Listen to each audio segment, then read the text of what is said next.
I think it is a really nice way to kind of end this course, talking to people who have been doing it for a variety of different time periods. So I will let them each tell a little bit about themselves, but we really do open it up to questions. Think about the things we've talked about this semester: student motivation, academic integrity, intellectual freedom. Give me some other issues. Please tell me that you Sexual harassment. in the workplace. So, I think it's great to get different perspectives, and they're from different departments and different schools. We're so lucky to have Dr. Pervasic, Dr. Locke both went through our PhD program, so they can give you a unique perspective. So, John, remind me, last year we just kind of went around and introduced ourselves. I believe everybody did something, yeah. Okay, let's do it the same way? Mhm. Dr. Yeah. Pervasic, Okay. we'll begin Good. with you, take All it right. away. Okay, good evening. So I came from a journey with practical experience. I worked for 5 companies in all areas of accounting, auditing, taxes. And then I got into higher ed. I started with Carnegie Mellon part-time. That's where I got my graduate degree. And I absolutely loved it. And so I started teaching part-time. I taught here 12 years part-time. Unfortunately, I didn't have the PhD. So they had an opening about 6 years ago here, and I taught at Pitt for 3 years, but part-time. I did teach at Duquesne full-time once for a year. They had an opening, and they brought me in as a visiting and told me if I did this PhD program that I would probably be a permanent faculty. So I immediately applied to the PhD program. It was absolutely an outstanding program. I truly enjoyed it. I learned a ton. And so I just got tenured 5 years last year. And I'm hoping to go up for a promotion this fall. Now, did you tell us what you teach? Oh, I teach accounting. Yep, accounting. Nothing better than that. You are the only accounting person, or do you have a partner, or you're the only one who teaches accounting? Oh, no, there's more of us Oh, there's more of you, that okay. teach I don't know why I accounting. thought you were the guy. You're probably the only accountant, let me say, that has feelings, and you knew that. And you knew that in qualitative research, because I wondered a lot. You did a lot of wondering, Yes. absolutely. Thank you. Yes. So, hi, I'm Bob Del Greco. I actually just retired from Robert Morris August 31st. So, yeah, I should have had you folks coming, well, next year. I would have been, I couldn't hang on for them. I hung on for John, but I couldn't. But anyway, I had a foot in 2 different worlds, not quite as Greg did, but I spent 33 and a half years in the public schools, K-12 world. I was in the classroom for 13 years, then became an administrator. Started my career in the Blackhawk School District and was there for 16 years, 13 in the classroom, 3 as an administrator. Then came to Moon, and I was a principal in Moon for 9 years. And from there, I was recruited by Quaker Valley. I was in Quaker Valley for 4 as an administrator, and then the Southside Area School District in Beaver County. I served as superintendent there for 5 years. So 20 years in administration, 13 in the classroom. Wow. I think the 13 is really important because to be a leader and really walk in people's shoes, and there's an appreciation there, a lot of relationship building that one can do when you've done what those who you are leading are doing. They feel that you understand them. Midway through my contract as a superintendent at Southside, I got a phone call from Robert Morris, who I was doing once a semester workshops for their student teachers. And they proposed to me that I serve as the elementary department head for their elementary ed department. And the reason being, there was a new certification program coming out of PDE where they were going from the K-6 And, the 7 through 9, 9 through 12, they were doing the pre-K to 4, 4 to 8 that PDE was proposing. And though I have upper elementary and middle school teaching experience, my years as an administrator, I was heavy into early childhood ed, trying to roll out new programs in full-day kindergarten programs and so on. So the proposal was made here that I could facilitate the transitioning of the K to 6 certificate program to the pre-K to 4, 4 to 8 program. And it was enticing. It was the whole reason why I had gotten my EDD, about 10 years prior. So, I had one of those come to Jesus moments where I have a contract, with a school district, which when you're an administrator at that level, that is prized. And to walk away from that and take a chance on coming to a university where you are back to being really untenured faculty, that was a big swing for me. But part of that come to Jesus was my wife having a real strong conversation with me about what I needed to do, and for the family and all that. So it's very stressful. 20 years of administration gave me a couple of surgeries that I wasn't anticipating and a lot of white hair that I didn't have when I stepped into the job. So that's my story. And all of my degrees are from Pitt, undergraduate in education, master's level in higher ed, and then my EDD is also from Pitt. But all of my administrative papers, my principalship and my superintendent's letter of eligibility are from Youngstown State, because I earned those papers while I was in Blackhawk, which, if anyone knows, that's right on the state line, and it was easier for me to get that degree work completed running to night school, as you folks are doing now, by just zipping over from PA to Ohio. So that's that. On to Susan. Hi, I'm Susan Parker, and I teach here in the School of Education. And Bob and Carrie actually were on my committee when I interviewed here. That's right. I know, Yes. you took me out to lunch. We did. So I also was in the classroom for about 18 years. I was an early childhood special ed teacher. And my undergrad's from Penn State, and I was a communications major, and I really only declared that because by junior year I was getting threatening letters from the university that I had not declared a major yet. And I remember going to and Penn State's huge, like they don't know you, right? Like I could have signed Donald Duck on my advising forms and my classes went through, but I remember clearly going with all my old transcripts and saying, what can I major in that I will graduate in approximately 4 years? And so I was communication studies, and I worked for a very short time in a PR firm, and I thought I would love that, and I hated it. I was like doing like kitchen equipment sale. I don't even remember really what I was doing. It was something I was really not interested in. I thought I was gonna like be having lunch in New York or something, I don't know. So I went back, and my parents, my mother and father were both teachers. My father actually a retired college professor, and my mother taught elementary school. And I had always wanted to teach, but everyone told me, much as probably our students here, like there's no money in it, there's no respect, are you sure you wanna do that? I heard you're too smart for that, which really is kind of rude, actually, when I think back. But I really wanted to do it, so I went back to Chatham and got my elementary certification. And I couldn't get a job in Pittsburgh because no one leaves Pittsburgh. But I taught for Head Start in Homestead for 3 years, and I had a classroom, and then I was a home visitor. And I went into some really impoverished neighborhoods and worked with families for 3 years, and I loved it. And then I decided to go back for my master's, and I went back to Penn State and got my master's in special ed, and then I taught for 7 years doing a very similar job outside of Philadelphia. In the meantime, I had gotten married, and my husband was from there.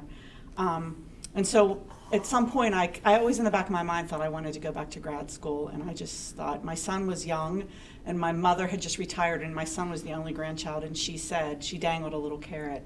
If you come back to Pitt for grad school, I have nothing to do shortly. I will watch your 2-year-old. So I applied to Pitt, and I got a fellowship through Children's Hospital. That was probably one of the coolest things I've done. It was all these professionals. I worked at Children's Hospital with psychologists and audiologists and physical therapists, and they took these really complicated cases of kids. Like I saw a little boy that slept in an iron lung. I didn't even think like they still made those in recent years. But so they would take these really complicated cases, and I was brought on as a grad student, me and a handful of other people, for 2 years. And so I worked for them, and then it paid my way through my PhD program, which was fabulous. And then I taught at Pitt for a short time, and then I taught at Point Park for 1 year. I was a visiting professor. And then I got a job at Westminster, and I drove an hour and a half, 5 days a week, up and down, almost to Erie. And then I applied here and was hired by Bob and Carrie and Dr. John Graham, who's no longer here. And I've been here for, I think, 7 years now. And I'm the early childhood special ed coordinator, and I teach a bunch of undergraduate classes here. That's it. Hi. My name is John Locke. You can take your coat off, John. You Do I have to? You can stay a while. Yeah. It's hard to hit a moving target. Yeah. So yeah, this time last year, what cohort is this? 13. I'm cohort 11. I'm a cohort 11 graduate.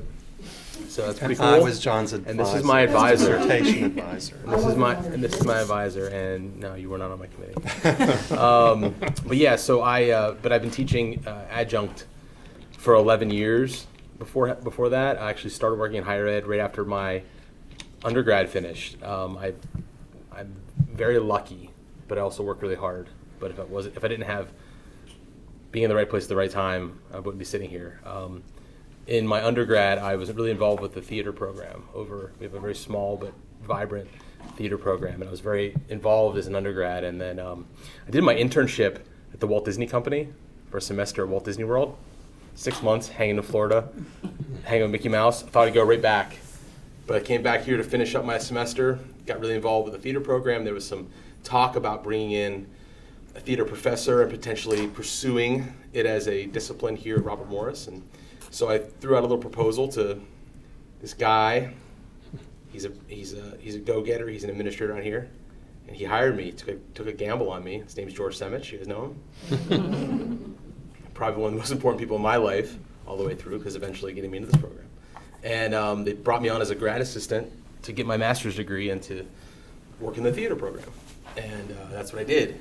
And then sort of hit a ceiling as far as how much I could do there, and then an opening happened in student life, so I split, went over to the student life office, wanted to impact the entire campus community with student activities, leadership development, things like that.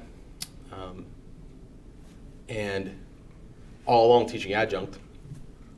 And then got the doctorate, and then the guy they hired with me and Dr. Semich, he's retired. So the theater program now has left the academic side of the house and has joined the student life office. So now it's it's a program that I now run again, which is pretty cool. So that's my story arc. I've got a lot of interest. I got a lot of stories, but I'm going to just give you I'm a story guy, so I won't be too long-winded. But yeah, Robert Morris is pretty great. So. You'll give us stories. I have a He few. will. He Yeah, has good stories. I do have a lot of them. He has good stories. Hello, my name is Daria Crawley. I am a faculty member in the School of Business in the Management Department. I'm also the department head for management.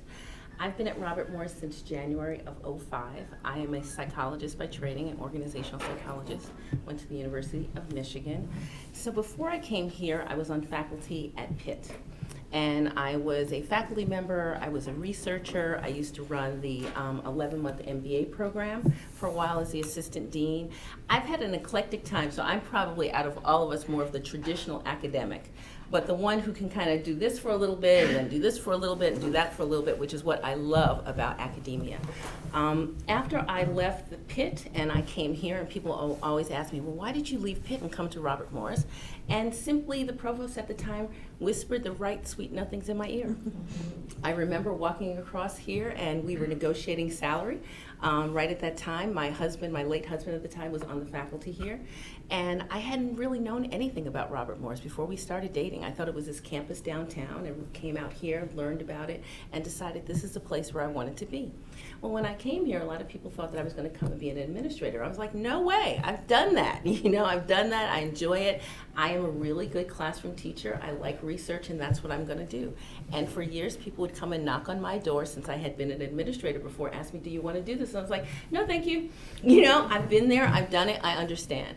Until the dean of the School of Business came last year, or 2 years ago, and was talking to me and saying, you want to join the team? One of my good colleagues, Dr. Jill Maher, who I write with, had moved and became a department head, and she's like, you should try it. Come on, you'd be good at this. This. I was like, for a whole year, I said no.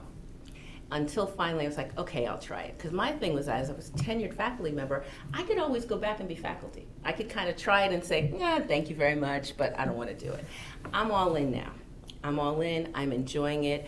If you're seeing people like Greg and myself, we have our accreditation team coming in probably, 15 November, days? yeah. November 7th, Wow, November that's 6th. Yep. So my life is really busy right now, but it's good busy.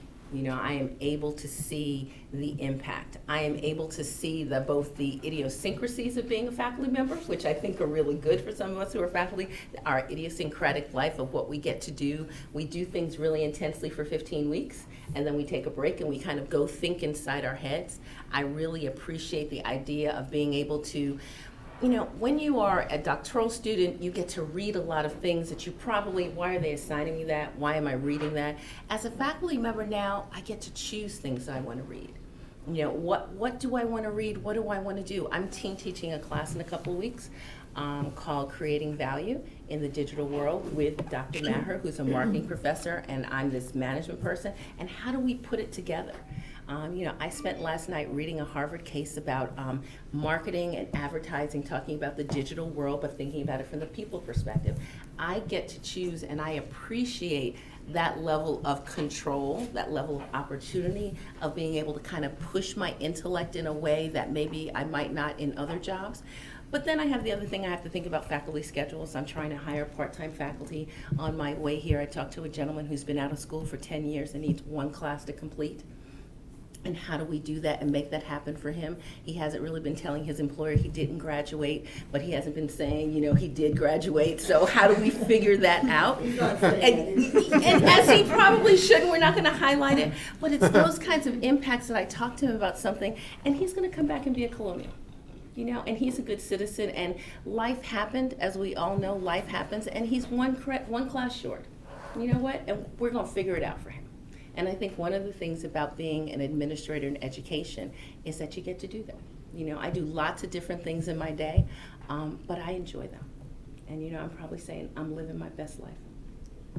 Well, that is hard to talk.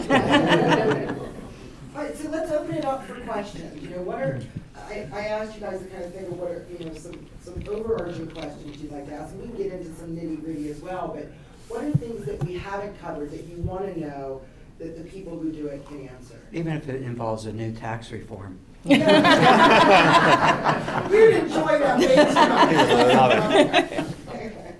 too. We talked a lot about publishing, and Greg and I just had a conversation about publishing before we came to class, so maybe it's something in that realm. Scholarship, service, teaching. So I'll start off. And this is open for anybody. I remember when I was getting my MBA, my organizational behavior teacher, she told me that in higher ed, it's important to network. And so being in the world of business, I'm familiar with networking in business, but in higher ed, she talked about the importance of it. And I just kind of wanted to hear from you, how important is it from your perspective? And then also, how do you get that network started outside of your current university that you're working? Oh, I think, Yeah. I'm thinking we can, so it's, I think here it just in administration, happens. It happens, but it's collegiality. Yeah. So you have to work really closely with some of your faculty colleagues. And at the end of the day, I want people who are really brilliant and great. And I know we're sometimes like herding cats, and I'm very idiosyncratic, but I want to be able to work with you. I want to ask you about your family and your kids, so it's networking. I want to see, can we write together?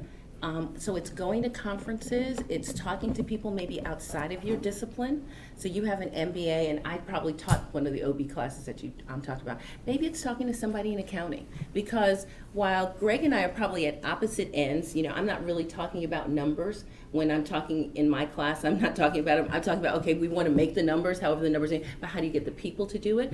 But together, we both teach. We think about things in a scholarship way. So how can you talk to people like that? So we might do a paper together. We might go to a conference, and maintaining those networks are really important. But I think at the end of the day, it's a certain sense of collegiality. It's a certain sense of professionalism. You know, I know what I know. There's some things I don't know. I'm open to, you know, I'm a quantitative researcher by heart. Somebody else may be qualitative. How do we put those methods together and kind of talk about it sometimes, or not, or just say, I got a qualitative question, I'm going to go to you.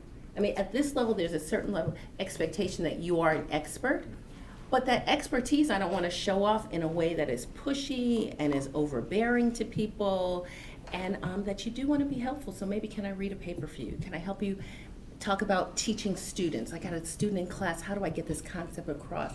There are those senses, and when you build that network, then people start saying, you know, go talk to so-and-so. So-and-so was really good about that. They kind of understand about that.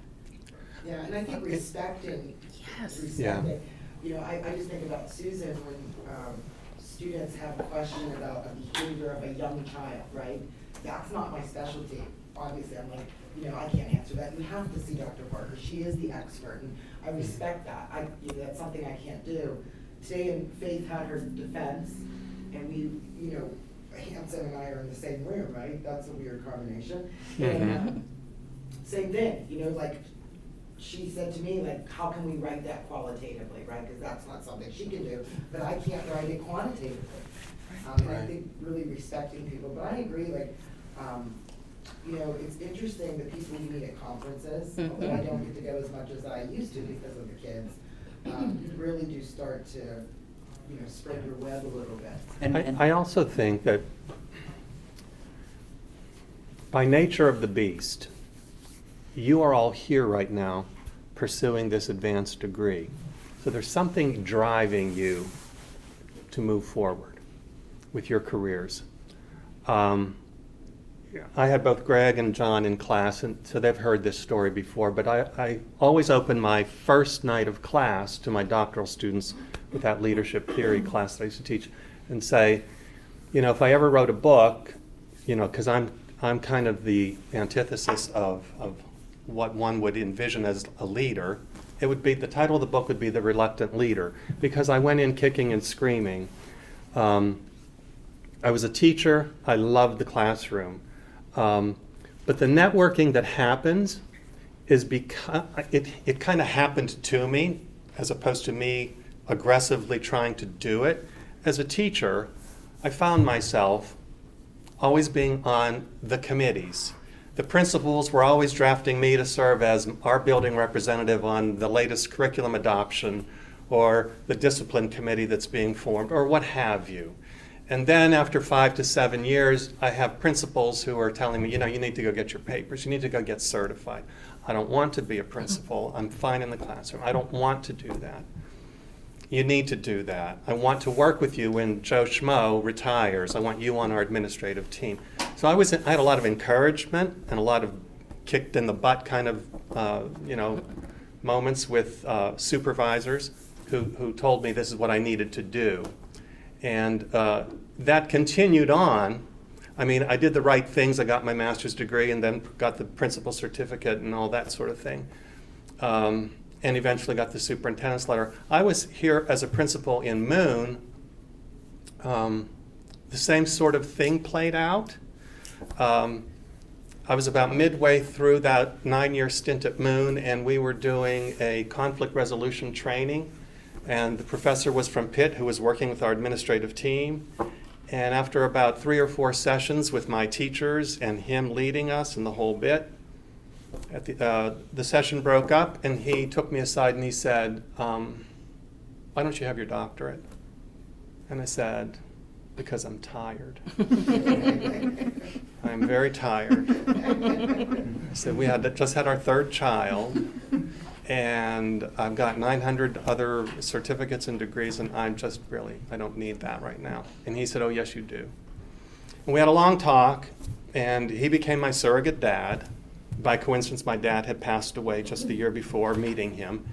And he said, no, you bring me your transcripts, you bring everything together, and we're going to look at that, we're going to analyze it, and you're getting your doctorate. And I did. And while I was at my last couple of years here in Moon, my superintendent sent me to Robert Morris to serve on a committee when Robert Morris was petitioning the state to get to offer an elementary certificate. At that time, up until 2000, the only teaching certificates you could get from Robert Morris were in the secondary area, in English and biology and history and so on. And so my superintendent drafted me to be the representative here. That's how I met John Graham the first time around, et cetera, et cetera. So my point being, I was not looking for it to happen, but I do believe if you do quality work at whatever you do, people find you, and it happens. And so I was blessed. You know, I did this stint here on that committee, never thinking I'd be back. And I ended up back here, you know, because they looked for me a few years down the road after I'd become superintendent. They knew of my history and thought, how about you come and work with our young teachers and do these workshops? So that networking, I mean, absolutely, in every circle. The 15 years I served as a principal, you end up meeting principals from all over the state when you go to state conventions and state committees and, you know, science initiatives that are launched, and you're there with other people who are doing good things. It's just kind of like good breeds good, and, you know, and quality. So didn't mean to steal it, too much noise there, but yes. What did you teach at Blackhawk? I was an elementary teacher, 5th grade and 6th grade, and then I taught at Highland Middle School. I taught English for several years. I was just wondering, when you were at Blackhawk, did you know Mr. Danbaugh? Rich Danbaugh, the math teacher at the high school, very intense. Oh, yeah. Yeah. No, but I don't know, like, your personalities just seem very similar. I just wondered if you happen to have any sort of, like, mentor relationship or anything with him, because his stories that he told are extremely similar to Oh, wow. what you're telling right now. We never worked together because he was in the high school and I was always at the middle school or elementary buildings that I was the principal at Patterson and I was the principal at Chippewa. And He was my calculus professor at Geneva. Okay. Not Westminster. Okay. We won't ask you anything about Westminster. Right. I just But we thought served that- on a lot of committees together. That's why I know him. That's why I say he's intense, because he was very focused. Yeah. He was math all the way. Yeah. But yeah, I feel that networking is important in whatever you do in life. I just went to my first conference last May, and the reason why I procrastinated was because I was told that research was number one to publish, to get tenured. And once I got tenured, then I was told, you know, I should go to a conference. So I did in Baltimore, Maryland. I presented a paper, I did a poster presentation, but the most important thing from that conference was the people that I met. And I met so many neat people that today we still keep in touch with email, phone calls, and these are people that have been in higher education for a longer period of time. Some of them always taught in higher ed, but it's just been a real blessing. And then also here at Robert Morris, they encourage interdisciplinary research where we, like for example, in accounting, I might do an article with Daria or someone else in the school business, or even with someone in another school, the School of Education. It could be Dr. Bernadowski. So they're highly encouraging that interdisciplinary research as well. And then also in accounting, we have a good rapport with our employers. So we're constantly meeting with them, talking to them. When we have students that are looking for internships, we call them. And a lot of these top-notch people have graduated, like CEOs, CFOs of top-notch companies. They've graduated from Robert Morris. So that networking is very important, not only for our school, but also to help our students as well. But I feel here at Robert Morris, that's real critical. to collaborate with your colleagues and even people on the outside and people at other institutions as well. Other questions? I have one. Okay, so we finish this program. How do we break in somewhere as a faculty member? Because let's say we don't have experience higher ed, like I'm public ed, but even someone who's never taught before. They finish this program, all the time my wife, I'll go home on a Thursday night. She worked all day and then she has my 16-month-old all night by herself. She's like, boy, I hope you get a job. So it's like, how do we do that? Because nowadays it seems hard to even get a call back from a community college. So how do we start school? I was pretty lucky, but still prepared. So I had this staff job in grad school, but I also have a knack for graphic design. So I designed every poster that I could for the theater program, and it caught the attention of other folks, other administrators on campus who had me do other projects, okay? And then one day the communications department, they have a class called Document Design. It's a graphic design class for non-designers. The guy who was supposed to teach it, fell down a flight of steps. Something like that. One person. He was nowhere. You weren't close. Yeah. One person found it hilarious. Poor guy. He's okay now. Yeah, he's probably fine now. But anyway, so I get a call. I have and my supervisor at the time, who's also Dr. Crawley's late husband, Dr. Crawley, calls me up and says, I got a problem. I got this class. And nobody to teach it. You have your master's degree. You're a good designer. Can you do it? I said, when does it start? He said, tomorrow. I had no syllabus. But I said, yes, of course.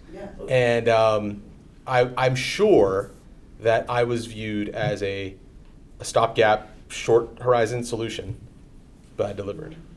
Got the class again and again, taught it for like 9 years and then it went so well. And it also, we all have a hard time tooting our own. I have a hard time tooting my own horn. I may not sound like that here, but I keep my ego in check all the time, but we've got to toot our own horn. I remember my first day in my doctoral program, I had imposter syndrome. I looked around, I'm like, these people are all really smart. What the hell am I doing here? All these people can be doctors. What am I doing here? After a while, I'm like, never mind, we're good. I felt very much on par with my cohort after about a year. But I'm like, I can't be a college professor. What are you talking about? I can't do that. When he first called me, I can't be a college professor. But I delivered and then made sure people knew it and that the students who had me in class would talk about it, so I got document design again. And then I let folks know that we're teaching humanities classes because everything in theater background. Got a humanities section. Then, when you're the guy who delivers, professional writing comes up. We need somebody. I'm your guy. I've taught 11 different courses at Robert Morris because of so being a self-promoter, on some level, there's that, networking, again, and delivering whenever you can, and it just being ready when the opportunity comes, I think is it's. Then I just recently helped write the curriculum for a course called Survey of WWE in partnership with the WWE, World Wrestling Entertainment, America's most popular theatrical. Yeah. And he And teaches the let me class tell you, with my dean. I do. Yeah, I teach this. So in 2015, I was taking the quantitative research class with Dr. Baradowski. We were talking about quantitative research. In 2015, I sat in her office and said, I want to do a research project at the WWE Performance Center in Orlando, Florida, which is a facility where they teach athletes to become actors and become WWE superstars. And she did that giggle, that smile, and nod like, cool. All right. And then 1 year, 6 months later, I get my doctoral advisor, Dr. Del Greco. I sit in his office and he says, I want to do this study about the comparison between student athletes and theater students. He said, that's a really great study. I said, I want to do it because eventually I want to present it at the WWE. And he smiled and nodded, okay. In July of this year, I presented the findings of my dissertation at the WWE Performance Center. It happened. It actually happened, right? Because I was in the right place at the right time, I got lucky. But turns out our university president is friends with Stephanie McMahon. Stephanie McMahon's father is Vince McMahon, the Walt Disney of that genre. He has a conference call scheduled with Stephanie McMahon and the dean of the School of Business, who I knew a little bit, but not that well. Dr. Howard came to a big event that I did on the front lawn with fireworks. And I said, hey, Dr. Howard, I heard about Monday Night Raw and about your conference call. He invites me, come on, sit in on the conference call. You can tell Steph about your research. because I told him about my research. So I was supposed to sit there and talk about my research, but I don't roll into a conference call with Stephanie McMahon on ideas. So I rolled in with the idea that we should teach a class about the marketing, the management, and the artistic presentation of the WWE, which their stock is trading at like $90 a share, which they are a global company in 100 languages, right? A valid theatrical enterprise that does marketing better than anybody. And the dean of the school of business said, love it. Dr. Howard loved it. Boom, it happened, right? So that's my story's pretty, right place, right time, but like always having ideas whenever you can and thinking of everything as a possibility. Yeah. Because it can be. Go ahead. I was just Susan. going to say, I think that's too, like, I think when I was Yeah. sitting in your shoes, I had this vision, like this very linear vision of how I was going to get from you to here. Right. And it does not work that way. And I will say like this, I took some jobs that, same in my head, I'm like, am I even really qualified to do this? But I thought, okay, all I need to do is be a step ahead of the students, and I need to do my homework. And even after I had been teaching for 5 years, I came here. There were many nights I was here at 11 and midnight, closing the place up with the cleaning staff. But I loved doing it. And so, I kept following a path that I loved, and some of them were wacky choices, and people would be like, what are you doing? And I'm like, I'm not sure, but I think I like this, and it's gonna work out okay for me, I hope. And it has. And I think it even maybe goes back a little bit to what Daria was saying earlier about you get to choose what you're reading and what you're doing, and you just get to choose what you love. And if you follow that path, I feel like it leads you somewhere good. Like I've taken a couple jobs that, again, people were like, what are you doing? And I just, like the Point Park job, I was defending my dissertation, and I went into the interview, never thought in a million years I would get it. I'd never taught in higher ed before, but I thought I better figure out how they interview. Like I need to figure out what kind of questions they ask. And they offered me the job. And I remember like almost thinking I was going to throw up. Like I still have to defend my dissertation. We were in the process of adopting my daughter, who's now a sophomore here, from Ukraine. I was in Ukraine at this internet cafe with like Russians smoking, like sending like dissertation information back. And I look back at that now and think, what was I thinking? Like that was lunacy. But in the moment, I'm like, I think I can handle this. It seems interesting. It'll be good. So I feel like if you just follow your path, it somehow ends up working out. Yeah. Ben Franklin said, Yeah. take the job, then figure out how to do it. Yeah. I love that one. Can I Well, mention? the other piece to that is, I think Susan nailed it there with, it's not a linear sort of a thing. Remember, you are, and you're young, you are building this bag of experiences that you are taking with you everywhere you go. I had taught about 5 years as an elementary school teacher, and my wife was also an elementary school teacher. What do school teachers do in the summer? They get another job, part-time job. Okay, my wife and I tutored for a while, and then after about 3 years of doing that, I was painting houses with a buddy of mine who was about 5 years older and had established a summer painting business. So I did that for about 3 summers. And then, because I had a minor in English, and this is what everyone's saying on either side of me here, I pitched to CCBC, the Community College of Beaver County, to teach creative writing in the summer in their continuing ed program. People who just feel like, maybe I'd like to learn how to write poetry. Maybe I'd like to learn how to, so I taught that. From there, I taught for about 3 years evening classes for CCBC. Just like every other semester, I'd pick it up, is making a few bucks. But all of it helped me to feel more comfortable in the environment. And I didn't even know that I would have a future, really. Though, as you could see, I mentioned, I don't know if you picked that up, I got my master's degree in higher ed at Pitt. Trust me, I was the only person in my master's cohort who had an elementary teaching degree. Everybody else was already in that world. And I sold it to the department when they accepted me, and they said, why do you want a master's in higher ed? And I said, because eventually I'm going to teach in higher ed, and this is the way I'm going to do it. I know I have to have a piece of paper. And I graduated from that program, but by that time, my teaching salary was such that to leave a public school teacher's salary and take a position like up at Gannon, let's say, as an assistant housing director was not realistic. So I stayed in the teacher's track. But so I thought for a while that master's degree was, I don't want to say wasted, but it was just, but my dad used to always impress upon me, keep all those certificates in your hip pocket because someday you'll need them. Someday they'll make sense to you. And I think that's what happens, is it just kind of does. So for instance, you might be able to pick up a course at CCAC and teach for them every other semester. And it's just a foot in the door that people are familiar with your name. People know in a department who you are and what you're about. And then you might get a call, could you do this for us? Can you do that for us? It then begins to happen. But it takes time. Even before you can get the class there, all of us as professors, I love a guest speaker. Somebody Yeah. needs Oh, a guest yeah. speaker. So sometimes it's hard to get a faculty position because we don't know how you can teach in front of the classroom. Because you got to do research, but on the end of the game, the majority of us are teaching undergrads. And I need you to come in and hit it with 50 of them, okay? And Yeah. from 9 times out of 10, I need you to engage them and teach something. How can I figure that out? Be a guest speaker. You know something really well, okay? And you know it really well, and you have that practical experience that you can bring into the classroom. So I would call department heads and saying, just want to know, interested in your program. If you ever need a guest speaker, here's what I can talk about.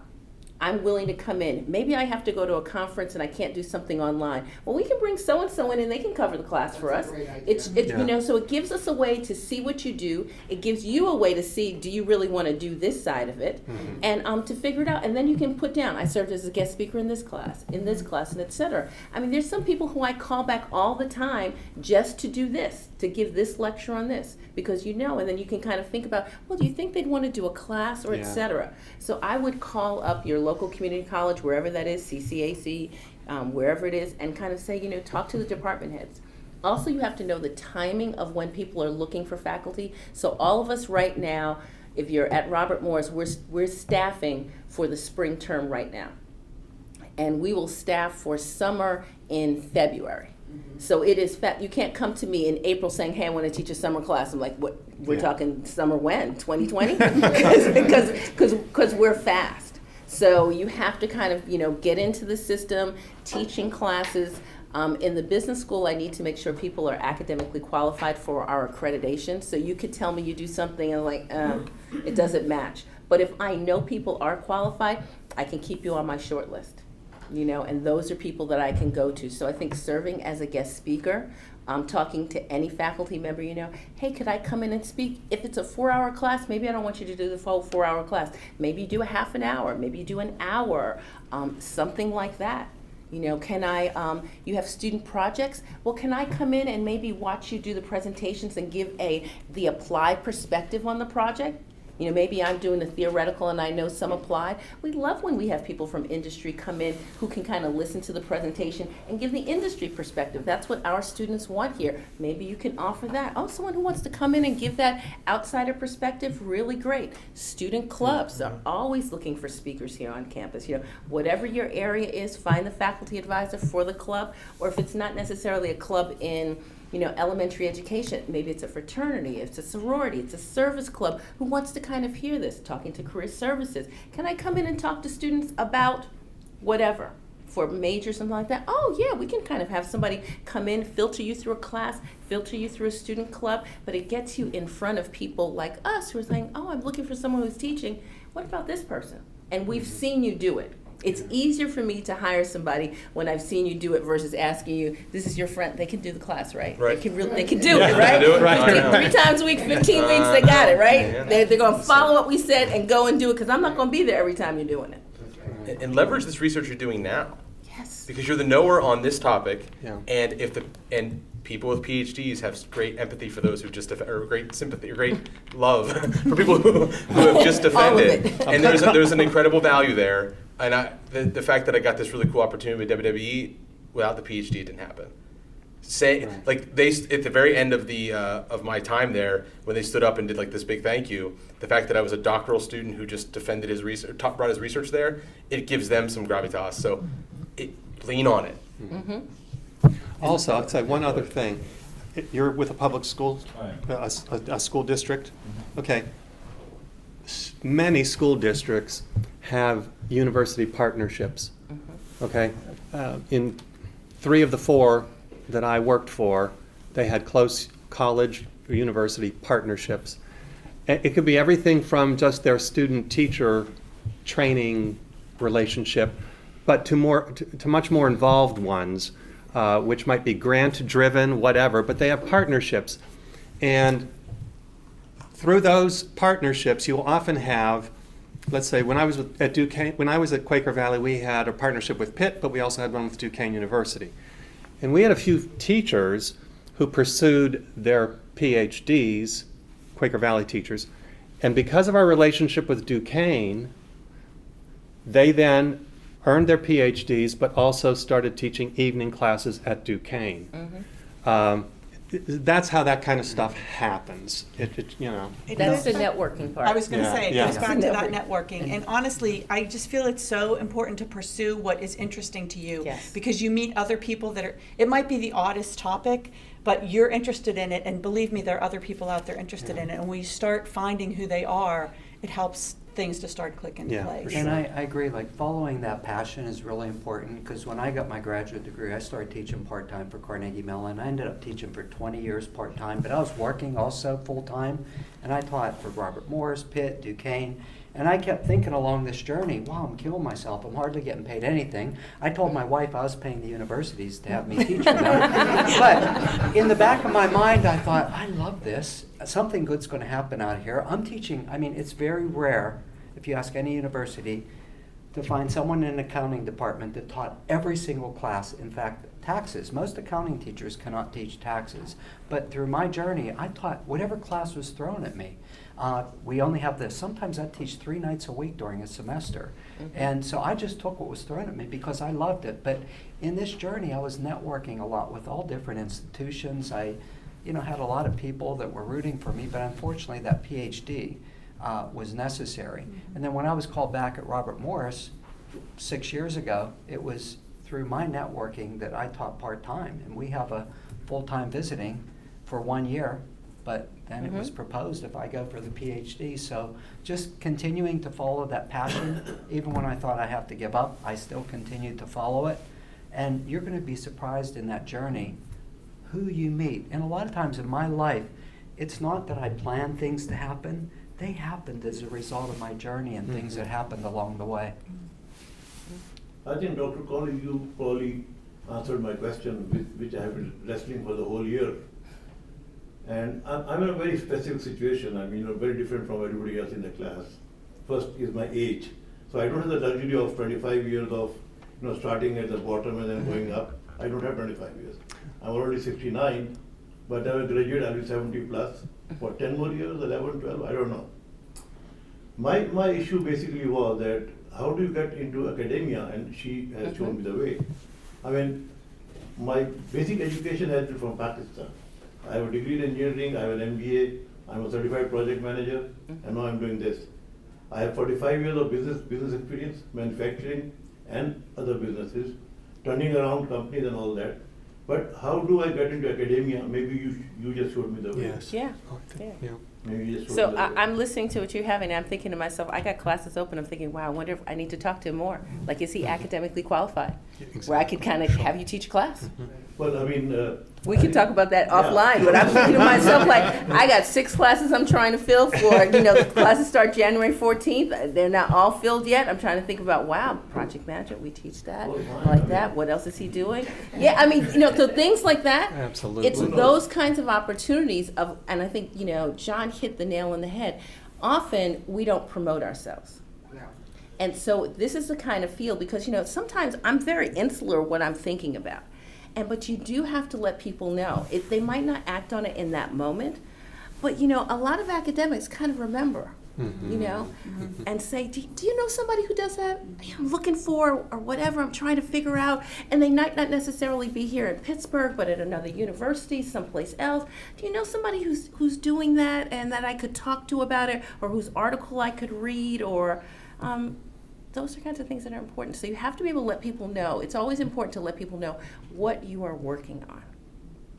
Like telling people, what are you working on? What's your ideas? What's going on? You know, what's the kind of things that's happening? Mhm. Other question? Wow, I didn't expect this quick. Go ahead. Yeah.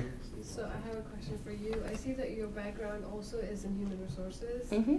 And this is something that I have been battling with recently because my background is in human resources and I Mhm. worked for 3 years in employee lifecycle management and recruitment. But I Mhm. want to change that into instruction and instructional design in corporate mode. Mm-hmm. So looking at it from a perspective here, are there any certifications or things that I need to get like after graduating to be able to serve in that capacity? To do instructional design in corporations?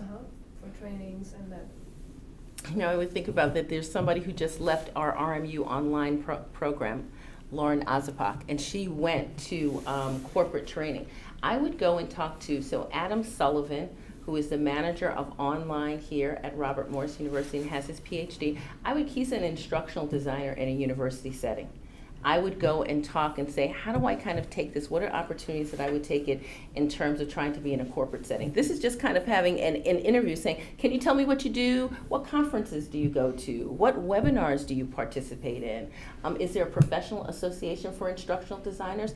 I would become a member and go to the meetings and network at the meetings. Maybe they're looking for somebody like you. Oh, you're someone at a university setting who understands HR, but wants to come here and maybe can do a webinar for us because you know the latest things right now. All of you are more of an expert than anybody else right now. Why? Because you're reading it. You're in depth on it. If I asked you what was the latest study, you could probably tell me how many people were surveyed, what kind of research was done, what the finding was done, the methodology, and et cetera. You know it. And so people want to say, wow. I mean, one of the things about having a PhD is that whether you have a PhD in accounting, in education, in psychology, it is a way to study and to analyze something.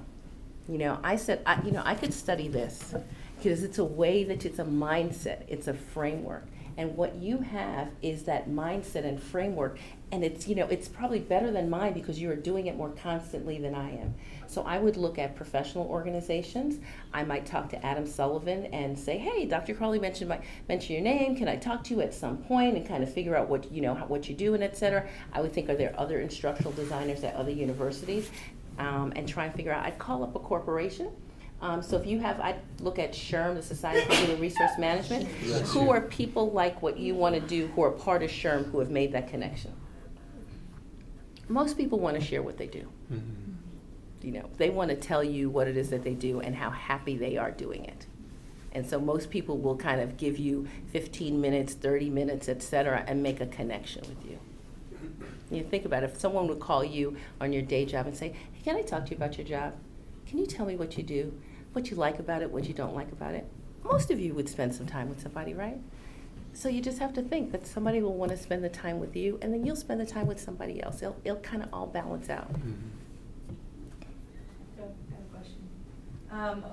For all of you, either one committee or several, what committees that you have been on has been the most impactful for you in learning how a university works, and therefore your role within that university?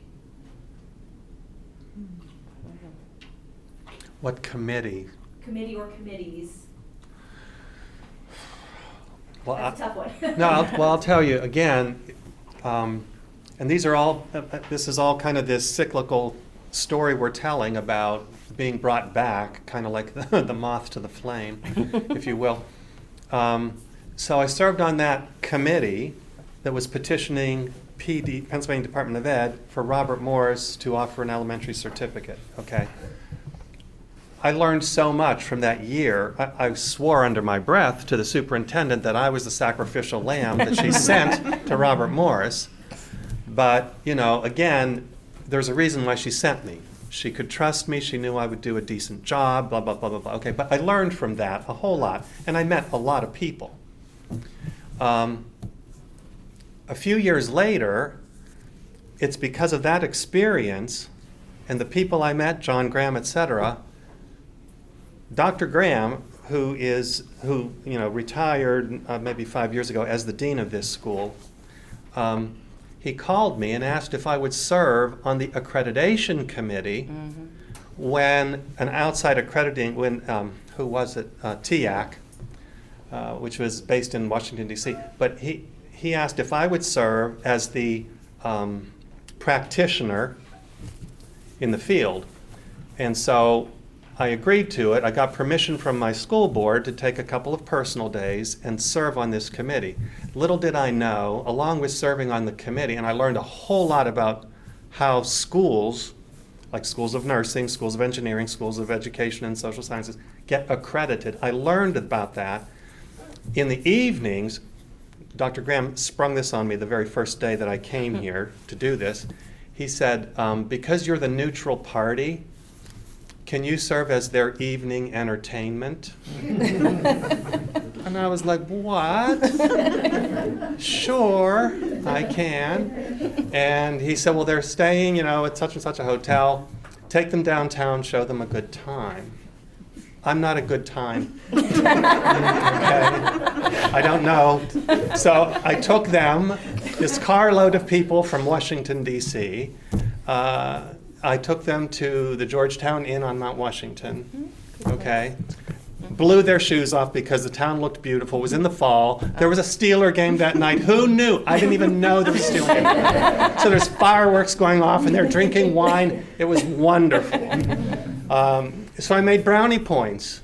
And so 3 years after that is when I get contacted to come back and would you consider throwing your hat into the ring to be the department head here? We just think you are the cat's meow. But those kind of things really helped me I got to meet people both here within the university and people who are important to a university, those being the outside accreditors. So that's my story as to, I think, I don't think I could pick one specific committee, but I will say at the places I've worked, I've been guided, especially as new faculty, this is a really great department committee to be on because it's not a huge commitment of time, but you'll meet people that are doing different things. Or this is a great university committee to be on because it's really collaborative. And so I've looked to people above me to sort of guide me. Mm-hmm. And again, I've jumped at those opportunities. And also sometimes you're like, well, what am I doing here? Like, this is crazy. I don't have time for this. I don't have time to meet and talk about whatever they're going to talk about for 3 hours. But it's really helpful to do some things like department level and then university level because you do see sort of how things operate. And actually, I was told at both places, I think your first year as faculty, you kind of are okay to focus on yourself and getting your feet, on the ground and underneath you. And then after that, you're kind of guided. You're fair game, exactly. And you don't hold eye contact with anyone for too long or you're running things. But I did have guidance, but it was important, I think, to do like department and university-wide things because you do get a sense of how things kind of operate. And it's helpful, Nice. I hate committees. Is this on, Ray? I'm on a lot of committees, and sometimes I feel like bored at work, start a committee, and I'll roll. But I've been on Middle State Self-Study. I've been on the President's Inclusion Council. I've been on the President's Inauguration Committee. I've been on the Black History Month Committee. I've been on some really cool committees where we do really good work, and you meet people outside of your bubble, and that is wonderful. But they started doing this thing where they started calling them task forces. Yeah. So I got real excited. Well, I'm on a task force now. You show up, it's a committee. It's just a committee. So I'm on multiple task forces too. I think what you were saying at the end, be a doer, and if you're a doer, people are going to put you on their committee, and then you're on a lot of committees. And before you turn around, you're chairing. Next thing you know, you're on. Yeah, right. Yep. I can't tell you how many times. Yeah. Oh, Everyone takes one giant step backward, and you're still the slow one standing there, like. I was just at the basketball branding committee meeting. Yeah, really.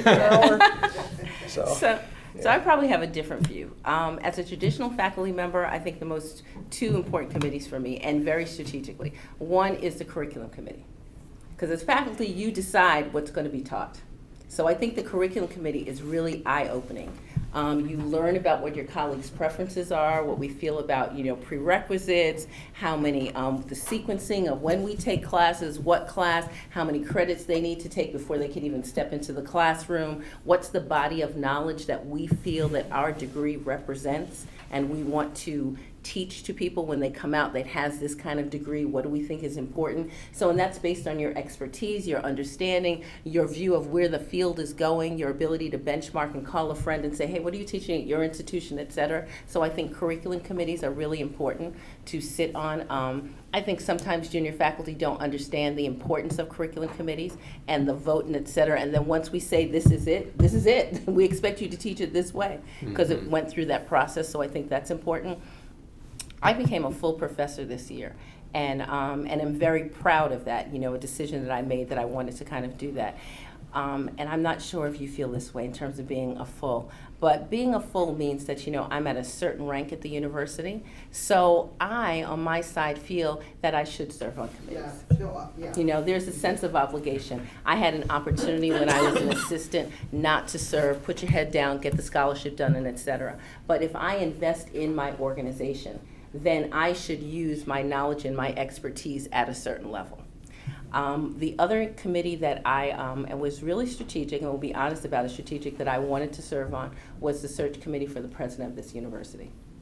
I went up to the chair of the board of trustees at the time and said to him, I knew that we were going to go in a search, and said, you know what, I'm going to say to you, I would really like to serve on that committee. One, because honestly, I knew that I could give input, but on the other side, I wanted to learn. One of the things about being at a university is I think it's important for us to figure out when we want to learn. Okay, I want to learn about my scholarship. I'm going to kind of do a workshop with somebody who teaches on the other side of the university and the non-academic side, because I want to see what they do in the classroom and I do. And then there are other things in terms of kind of personal career development. I want to see how you choose a university president, and I learned a lot. And it wasn't just from the academics. I learned about people coming in and et cetera, what the university looks for. At that point, I'm kind of thinking down this way, my classes, who's going to be my department head, and et cetera. So I think those are committees when, as you move up in the ranks of the faculty, I'm going to look to you and want you to be there. Whether you have been at the university a year or two, but because you are at a certain rank, I have certain expectations. Universities tend to be very hierarchical. I have an expectation that you've gotten to that rank, you have a certain set of knowledge both about classroom teaching, both about scholarship, and what do we mean about service. And that I want to hear and want your opinion on the committee, because we're talking about the structure, whether it's around accreditation issue, whether we should make project management a required class for all business majors, or who will guide this university. And I think that as people move up, it is a lot of committee work and et cetera. I'm not saying you have to be chair of everything, and there's certain times that you can tell your department head, look, I just can't right now. But I have some of my colleagues who are full professors who say no, who look at me and say, no, I'm sorry. I'm not gonna lie, I'm disappointed at that. I can understand a no every couple of years, I just can't. But when you consistently say no, and this is given what a university is, and you're giving to your students and you're putting out those articles that I need you to put out, I'd also like to see it on the other side. One of the things that we get evaluated on is our teaching, our scholarship, and our service. It's this three-legged stool that we stand on. And when you're only doing, and sometimes you have to focus on this more than this and that, but when you get to a certain rank, I'm not worried about your publications as much. I'm expecting that, you're a fairly decent teacher. Sometimes you're hitting it out the park, sometimes you're not, but most of the times you're okay. But this service component, that's what I want to kind of hear. You might not be the chair, but I want to hear your opinion because of what you've gotten to in your rank of this institution that we call a university. So. Yeah, probably the one that So Greg will be on every committee. He's tenured now. Oh, I am. Yeah, but I'm the faculty advisor for the Association of Future Accountants. It's accounting majors here at Robert Morris. And I would say that this committee really focuses on the heart of Robert Morris University. And the heart, to me, are the students. I mean, even the faculty will get that recognition if our students are successful. But we have a lot of events on campus with employers. Most of these are in the evening. We just had accounting day where we had 40-some employers come, over 200 students. It was over in Yorktown, so in the big ballroom. But the thing that's nice is, because I'm so focused to try and understanding students, this is an opportunity for me to see students outside the classroom, get to know them a lot better. Not only that, but get to know the employers, help the students be matched up with the employers, etc. So I really, truly enjoy that opportunity because I feel like it's a continuation of my teaching, where I'm learning a lot and keeping that heart beating within our university, where these students are successful, where their word of mouth will bring in other students to hopefully enroll in our university. But it's been very self-rewarding for me to be the faculty advisor for the Association of Future Accountants. Dr. Crawley, you just talked about the curriculum and the students that you produce from the universities.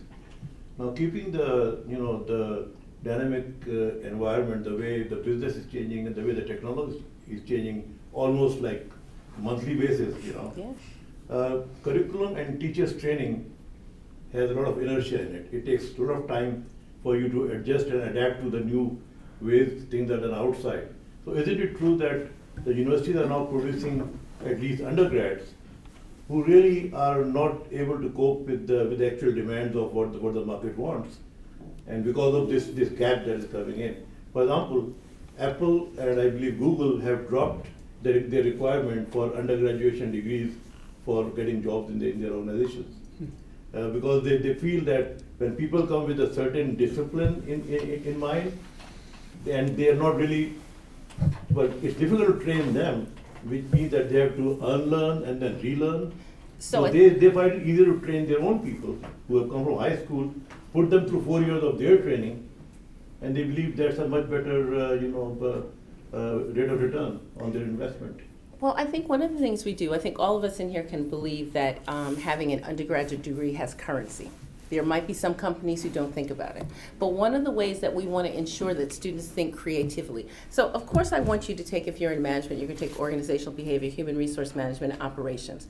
But I want you to participate in a play. I want you to be in a student organization. I want you to be in an honor society. I want you to travel abroad. Whether that's for 2 weeks or for a semester. I want you to be able to do all these things, to be president of your fraternity or your sorority or et cetera, with the hopes that it's not just classroom learning. It is this variety, and the opportunity of a university is that we have asked you to be here with us for about 4 years to be able to do that and to give you. So no, I don't want to just hear that you're just studying for Crawley's class. That there's these other things that are going on that we try to infuse in the very academic sense with people coming in and talking and et cetera, but these extracurricular activities, I think about all the things that John runs, that I want you to be part of it. So when you go to Google, Google, I have a 4-year degree, I do, but let me tell you about the gamut of other things, like our student engagement transcript that we have here is a way for students to mark non-academic activities on their transcript, whether it's internships, study abroad, lectures that you've attended, all these variety of things. And for us to say, I will present you my grades and tell you my GPA and be very proud of it. But here's another thing that fills me out, that doesn't just talk to me as this management major, but talks about this other side of who I am. Yeah, so but then what you're saying is that those students who take the same degree online and who miss all this No. thing, I mean, that means they are No. different than the ones who are on ground. I teach online. Okay, the MBA class that I mentioned in the beginning, I have taught it online. It's next week that I'm going to start teaching it face to face. I think our online environments are very rich, both in the technologies that we use and et cetera, and opportunities. Students who are online can still do this student engagement transcript. There are opportunities and ways. One of the things about being at a university is that we're willing to try, especially at a Robert Morris. When I moved from Pitt to Robert Morris, one of the things that I said is that we are nimble because we are smaller, there is less bureaucracy. We still have some, but there is less, and we are willing to try and innovate faster. So I would not say that our online students don't get the richness of this. Okay. That's my opinion. I don't know how others feel. I mean, I do agree, there's to be certified in Pennsylvania, you have to take an exam at the end, and it's state mandated, and so we certainly want students to pass that, because if they don't pass, they can't teach. But I highly encourage Same thing, studying abroad, being involved in things. Go to see a foreign film if you've never seen one, and we're going to talk about it. For all my early childhood and special education classes, I actually also assign typically a fiction book that has to do with that topic. And when I have the freshmen, I actually had one freshman say, we have to read a book. And I'm like, yes, it's college, you have to read a book. But they're sometimes used to, doing the text, and which is great, and we need to do that. But I do try to, even in my classes, bring in some of those other pieces, because I think it's important, because right, you want a student that's able to critically think and do a lot of different things. You don't want them, we've all had those students that are great in the classroom and then you see them out and you're like, not so great with kind of what they're doing, because they're not as confident or not as, they haven't had the rich experiences. So I think that's really important to provide. And we're lucky here. I mean, Susan did study abroad for the first time this year. Like, she was able to come up with an idea. The university loved it. Tell them about your trip. Yes, tell them about it. Yeah, so, and this is, again, one of those really circular paths. I went to a religious thing with my parents because my church was getting a new bishop, and my mother guilted me and said, I may never see anything like this in my lifetime. Please, we need someone to go with us. So I was like, oh my gosh, the last thing I want to do is spend all Saturday afternoon at like a religious service. And then they had this big dinner in Oakland, but I went because I'm a good daughter. And my father introduced me, and my father always does this, introduces me to like everyone. And I always have to talk to them and tell them about what I do. And he calls me over to meet this woman. And honestly, I had high heels on. I had just sat down. It was like the last thing I wanted to do, but it's my dad, so I trudge over. And this woman was working with kids with disabilities in Montenegro, which is on the Adriatic coast. And meets me, and again, that piece of paper is what got me in the door. She's like, I'm running this really small conference in Montenegro. Nothing's ever been done like this, because they weren't even in the EU at that time. They've since joined the EU. If we had an American professor speaking, that's like a feather in our cap. Would you come? It's in 3 weeks. And I'm like, oh yeah, send me the information, I'll think about it. But in my head, like, there's no way. I mean, who's doing that?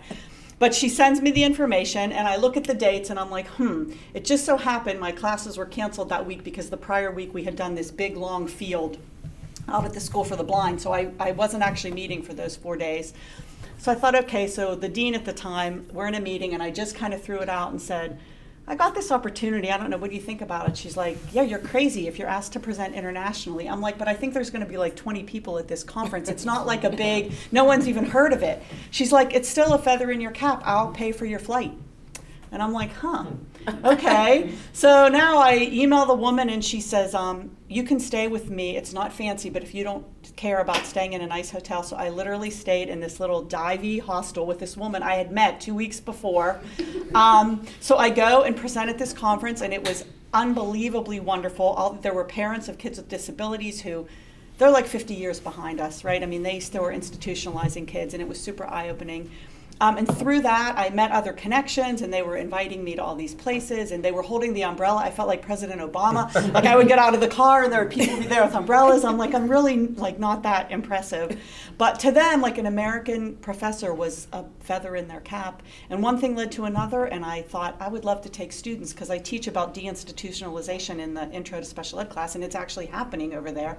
So I put this idea together, and it took me the first year. I didn't have enough students, and I was like, went back to the drawing board, put it in again, and so just this May I took 7 students, and it was awesome, and we got to meet the royal family of Serbia. We actually had tea with them. They invited us in. It was crazy, and so it was just crazy, all because I went to this bishop's dinner because my mother guilted me into it. But you just never know, and again, I just followed this interest of mine, and it took a couple years, but I just got back this summer. It was wonderful. I need to add the student perspective. One of the students she took is a young lady, African-American young lady, who is finishing her degree in education. She so happened to tutor my son. I was looking for Carrie and Susan are my babysitter, brokers, and tutors.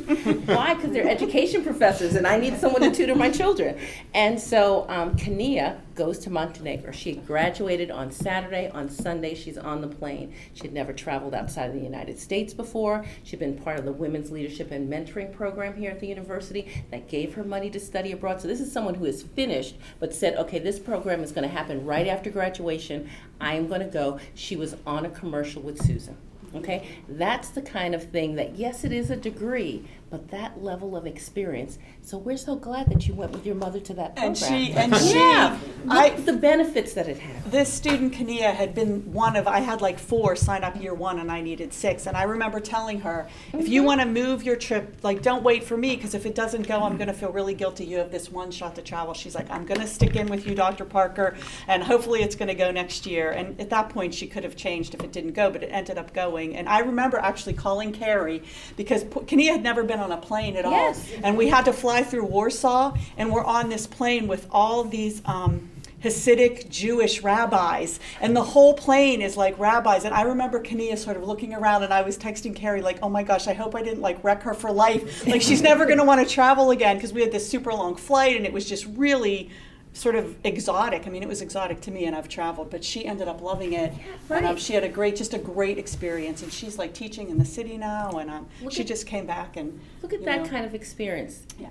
That I'm sure she would have never thought she had, but we were able to offer her. And she hung in with you. Yeah, and she was just such a lovely leader. She really was just this elder statesman of the group, and I would get a text at 2 a.m. because they were allowed to go out. Everyone's home. Everyone's safe, Dr. Parker. I'm like, okay, I can go to sleep. But yeah, she just was and I had her as a freshman. So I loved seeing, she was this sort of quiet, timid, out of her element a little bit freshman year, and then senior year to watch her like be the leader in this group. Honestly, it could bring me to tears if I keep talking about it. So. Amazing. And that's what we do. Yeah. That's right. Other questions? Wow, I'm surprised. You know what they want? A break. They want, yeah, they want. I can understand that. Appreciate it so much. Oh, go ahead, Edwin, I'm sorry. So, I have this question about exchange program. Do you guys, as administrators, have exchange program with the other countries where students from different countries come and experience the American way of education? You mean international students who come and take our classes? The ones who come maybe one semester in the U.S. and then. Oh, yes. Yes, definitely. I had a young lady from Switzerland in my organizational behavior class. And she was from FHS St. Gallen University, and then came back on the consulting team when we did a consulting project with them with some Robert Morris students and students from her university. Great opportunity for our students, for them, but not just for them, but for our students also.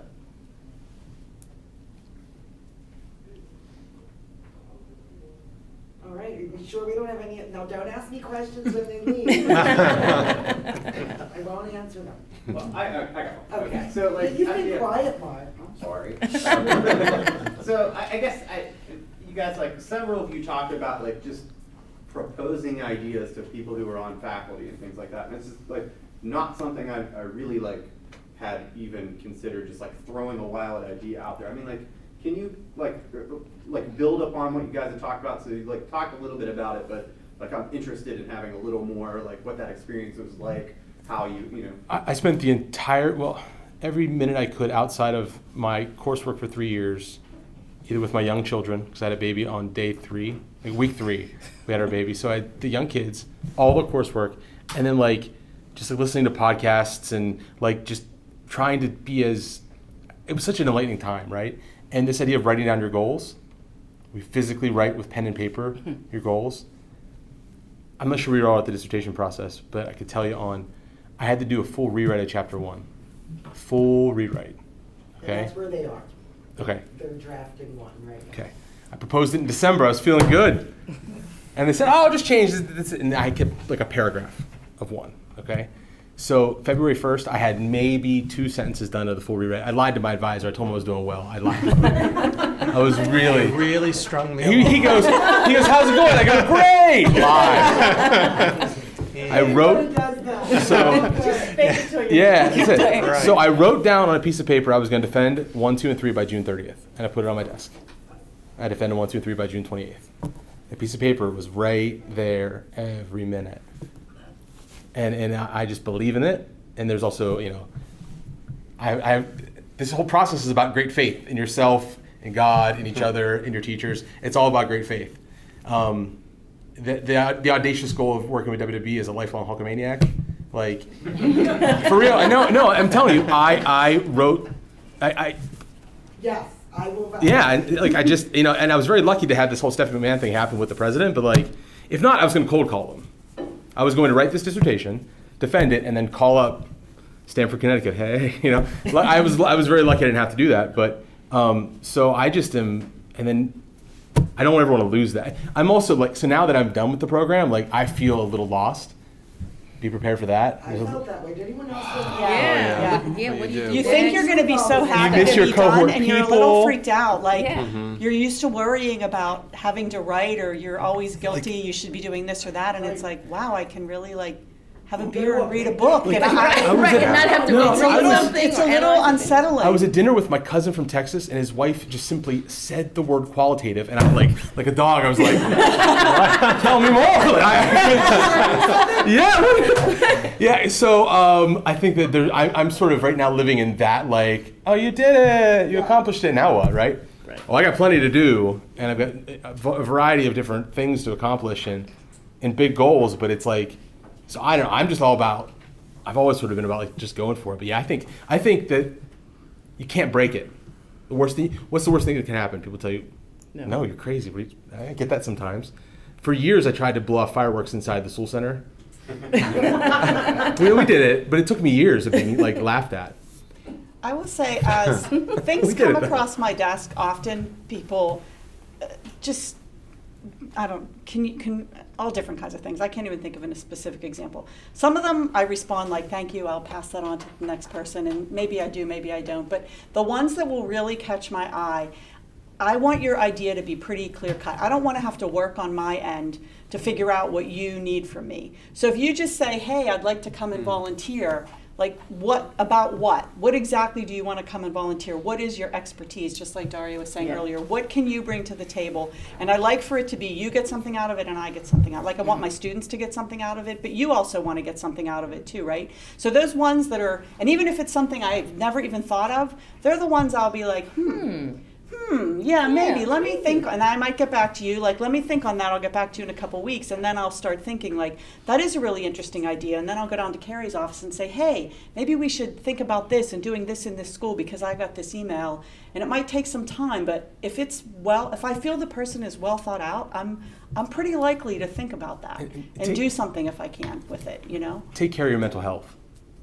Like you're not going to do that when you're depressed. You're not going to do it when you're anxious, and you're not going to do it when you're doubting yourself, and when you're eating poorly, and when you're like. Why are you looking at me like I wasn't looking at that. No, I think that this dissertation process can weigh on us so much. So to be in that position to put yourself out there to get rejected, there's something pretty powerful about just seeking rejection. Go out there and seek rejection, and have people tell you no, and see how your body reacts to it. Because we've been like, I tell my kids no, and then like. My dad did that for me, and his dad, and so all of us have been told no so much in our life that it gets psychological with us. So you have to be in a pretty good mental health spot to put yourself out there to be told, nah, we'll pass.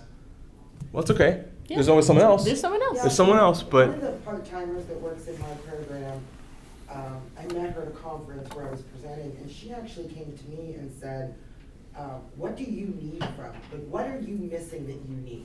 And I'm like, you know what I need? I need someone who can do X, Y, and Z. Great We're actually question. probably gonna bring her on full-time next year, just because she asked me that. You know, first she came into my class and did some guest speaking. Then I felt because she was great. So then I'm like, well, do you want to teach this graduate course that I have? Absolutely. And then just recently, I think I have been convinced to bring her on full-time because we need her. So just by asking me what I needed one day, Right. right? That It was is huge, Yep. because I did need something. and then fulfill. That's right. yep. That's So you right. really got, and when you can't, because life happens, That's right. let us know. Right. Don't leave us hanging. So either it's the one-off, but fulfill and sit down and think about like, what am I good at? You know, what are you really good at? And then what are the other things where you want to kind of grow? That maybe I'm not fabulous at, but I kind of want to grow, and then try and grow on the side, but be really clear about what you're good at. I you think know? I think it's helpful. When I was starting out too, I would look at different university websites and see what courses were offered and think, these two, I could totally do this right now. This one maybe if I did a little work. And I would, hey, I have the expertise to do these. I was a little bit familiar with what they were teaching and what I thought I would be able to teach there and what I would be able to bring to the table, and that was helpful for me in some regards as well. Taking initiative, Yeah. Being willing to ask the question, what do you need? And maybe it's not me, but maybe I know somebody. Again, that networking. Maybe I can kind of give somebody else the connection who, I kind of believe that the universe will all work together. God works it out. So, I give you a connection, you give me a connection, it'll balance us out. But I think part of this process, and sometimes with a dissertation, I think about with my process of dissertation, is that it's all about trying to figure out the gap of what you don't know. Like you know a lot, but sometimes when you go through the defense of trying to figure out what you don't know. But, on the other side as a faculty member, there's a certain little things that I am supposed to know. And I should tell you, kind of what my area is. People always think to me like, oh, well, you're in business, you know certain things. Well, there's certain things I don't. I'm this psychologist who does, some international work and et cetera, and that's kind of really my thing and my area. So being clear about what you do know, where I'm willing to expand and kind of learn a little bit about, but kind of, I don't know everything, but I might know somebody, that I can put you in touch with. And being willing to kind of, recommend a friend. Sometimes we like, oh, they asked me, I want to do it, I don't want to give the opportunity to somebody else. Recommend a friend. It's okay. They'll come back. They'll recommend you.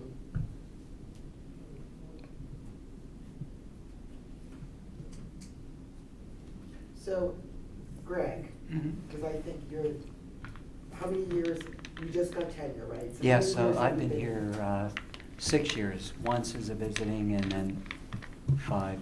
So tell them a little bit about that process, because I'm going to let you go, I promise. A little bit about that process and then moving forward what you need to do, because you're going to go up for promotion. Sure. Because I know we've had those conversations in Yes. the class. Yeah, so I could have pursued a PhD in accounting, which is different than a PhD in instructional management and leadership, but it is different, but it's the same in terms of, I thought this was a lot of work, this program. I was cohort 9, so it's like 3 years, I can't Wow. believe it. Yes, Wow. yes. And now I look back and think, wow, where did I find the time? But you find the time when you have to find the time. But one of the things that was interesting in my pathway was I really got into pedagogy, and I really enjoyed it because I was applying it in the classroom, etc. And then one day I was told in the line of becoming tenured that I have to focus on accounting discipline-based research. So not pedagogical research. Our dean wants a lot of us to do that, whether we're in management, marketing, to do discipline-based research versus pedagogical. That's a great point. Yes. That's a So good point. Very I important. actually started out with 2 articles that were pedagogical, but fortunately to get tenured, my dean said, let's just do one more accounting discipline, and that should make you prepared to become tenured. So I did, but my only downfall, I really enjoyed pedagogical, and she really enforces pedagogical, but also do accounting discipline-based research too. I guess I wish when I entered this program, I didn't really focus as much on accounting discipline. I would have if I was doing a PhD in accounting, but I wish I would have known that emphasis much more. I think one thing that is important is if you have a chair who has a PhD, my chair at the time didn't have a PhD, so I don't think I even got information from that direction, whereas my chair now has a PhD, so I can really communicate with them, and he can communicate with me and get me in the right direction that I need to get into, because... You mean in terms of having a mentor Yes. in your school? Yep, and Okay. in The first terms you of said the chair, I was research thinking your dissertation chair. right, that I should be doing and all. But I guess the important thing is, what you need to find out is something that I didn't know in the program is, what do I need to do in this program that's going to help me down the road? And what I was doing in this program was important, but it wasn't solely what I needed to do down the road. And I just wished I knew that when I started the program. how important that other type of research would have been. I may have even focused my dissertation more in terms of something accounting discipline More based. content, yeah, based. Yes. So I think really thinking about what you want to do and making sure that, I mean, my dissertation, I think I blended it into accounting. It was on blended teaching in a first accounting course, but again, it was on pedagogical type of research, even though it could be, if it was published as an article, it could be accounting discipline-based research because it was an empirical study, which falls in that category. A lot of statistics involved in my dissertation.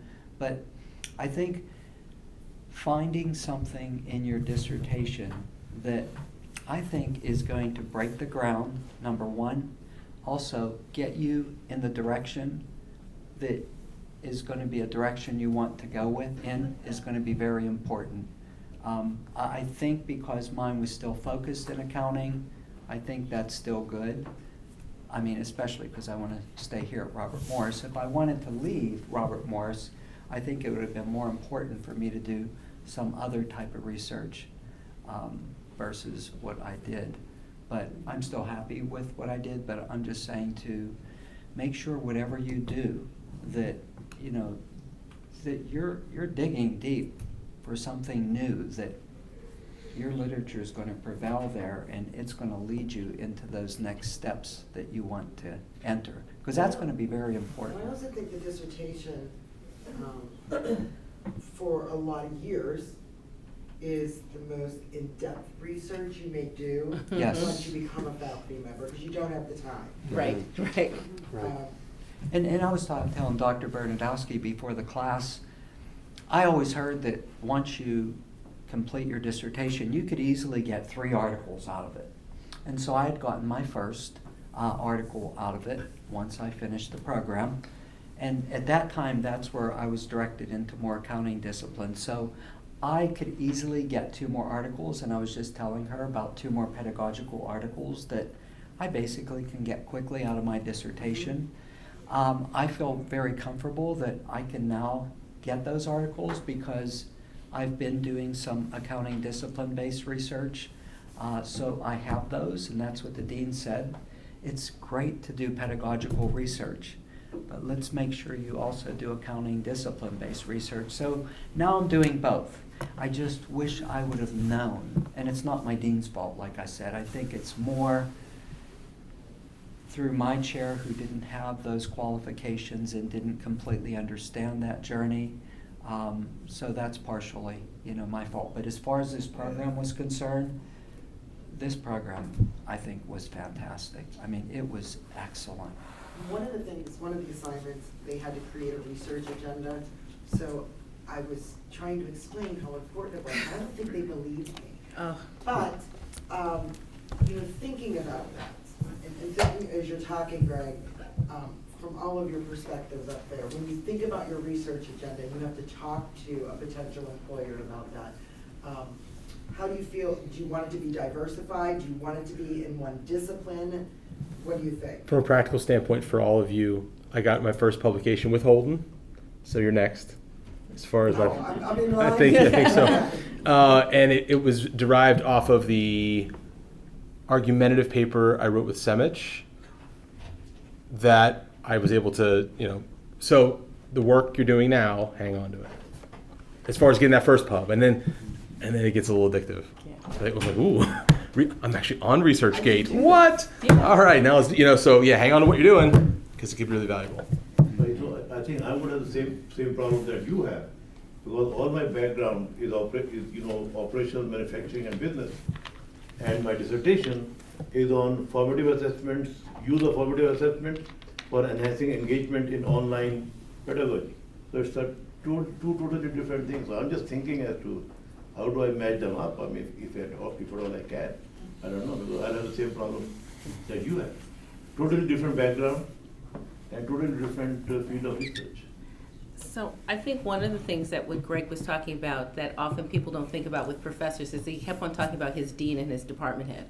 So sometimes when we probably describe what we do on the faculty, people are like, oh, you just go teach a class. Like, you're not teaching? Like, what else are you doing? But it is this research thing and having this research agenda.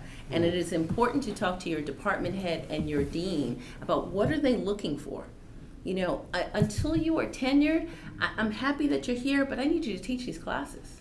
You know, and I want you to do research and et cetera, but there's this other utility. Tenure is a lifetime job. I'm making a commitment to you that you will be a good teacher, service, and a scholar for a lifetime. Up until then, I kind of, you know, you're in and you're teaching classes, so you need to talk to somebody about your department head, you know, what research, this is what I'm doing. I've known colleagues, you know, people say, well, I want to do this research, and someone will say, well, you know, it's really interesting, but, you know, it's not the kind of research we're doing here. But it's what I'm passionate about. We're glad that you're passionate about that, but kind of when we're thinking about the people who are doing research here and what we're focused on, that's just not the kind of work, you know, that we want people to be doing. So you could have some people doing extreme theoretical work, like coming up with new theories and et cetera. You know, we are an applied university very much. We do have people who do that kind of work, but we don't have a lot of faculty who are doing that kind of theoretical research and et cetera. We have many more of us who are doing things that are applied. So you have to think about the type of institution we're at. Is there a match with your method of study? You know, if I need to do these major data sets, but we don't necessarily have the money for it, or where the software or crunching and et cetera, it's gonna be hard for me to publish if it doesn't match that university. So you really have to think about what do they want, the type of research, where you're publishing at. You could publish articles, but for many of us now, we want you to publish in a certain level of a journal. So are you trying to target your work there? Are you doing work that that journal would say, I want here? You know, I might be doing great work and want to get to that journal who's like, it's great, but it doesn't fit who we are. And the other thing about you doing this is that it takes a long time. You cannot just sit down and write an article. Maybe some people can. But the majority of us, it takes months, solitary time if you're doing it individually, or Carrie and I are writing together. I send it to you, but she's working on a project with John. That's a priority, like she's next. But I'm going up for tenure. I don't need to be next. I need to be at the top of the list now. I'm going up. So you have to have a writing partner who understands that, okay, you're going up. You have to plan it out for years. What journal are we sending it to? Is it the right journal? It might get rejected. We got to revise and resubmit. We have to build in time for that, and et cetera. And next thing you know, 5 years have gone by. Right. And then some writing partners are a little demanding. Right? Just a little. Just won't mention any names, Carrie Bernadowski. So I shouldn't push. You think I should let her go? She's on a hair trigger. Okay. You'll be getting emails. Be careful what I wish for. You'll be getting emails at 1 a.m. Maybe like, you're is not that next. chapter ready? Like, I was watching bad TV. No, it's not ready yet. You know, Right. what do you do? She's great though, because she does like, I love the reading and I love the framing it all out, and then I love the teaching part. So I'm very good about saying, I'll get to it, but she like keeps you like. She harps. She is right. And you want a good writing partner like that, someone who will do. harp. Like I like to write with Jill, but Jill and I literally will sit down and write word for word with each other, like both on a laptop writing, okay, what this word, that word, and we enjoy that. Other people are like, oh my God, I can't believe you're writing like that. Yeah. Like, so, you know, so it depends. You have to be able to find that gel, and you also have to be vulnerable. Right, so I'm going to give this my best work. Yes. My best work. Right. And you are going to like take it. I gave you 5 pages. You're coming back with a paragraph. Yeah. You know, after editing. So you have to be vulnerable with somebody because it's your thought, it's your creativity, it's my view of the world. And someone's going to say, "Didn't you read this other thing? Somebody already did that." It's painful to It cut, is. like when you just wrote something and you love it, and then Love you're it. like, it doesn't fit, or they're not going to like it, and then sometimes I would just cut and paste. I would have a separate document that was Yes. just paragraphs because I couldn't bear to get rid of them yet. I call it my extra stuff. Like Yeah. this is a really Yeah. good paragraph I'm for using something. it somewhere. For something. I do the It's same just not thing. here. Somebody's getting This this paragraph. down. Somebody's this right. is really good work. That's true.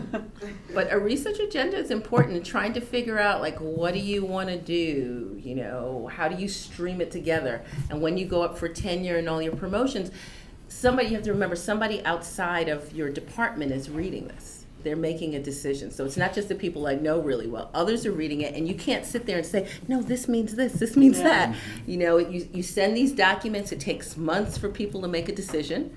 And you have to make sure that then when they read it, they can understand, okay, and that there's also the idea that I did a lot of work now, but that I will continue. That's the idea of the job for life, that you don't just sit back and say, "Phew, I'm done, got it," that you will continue that level of productivity.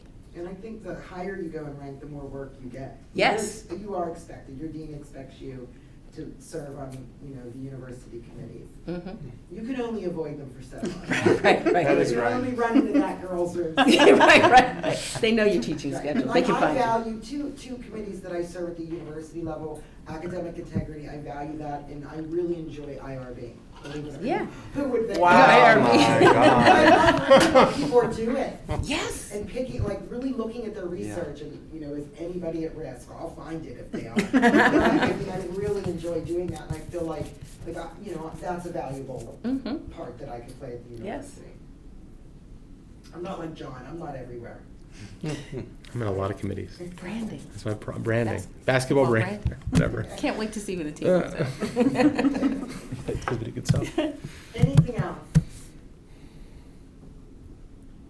Well, thank you guys. Thank you. so much. Thank you. Thank you all. Thank you very much.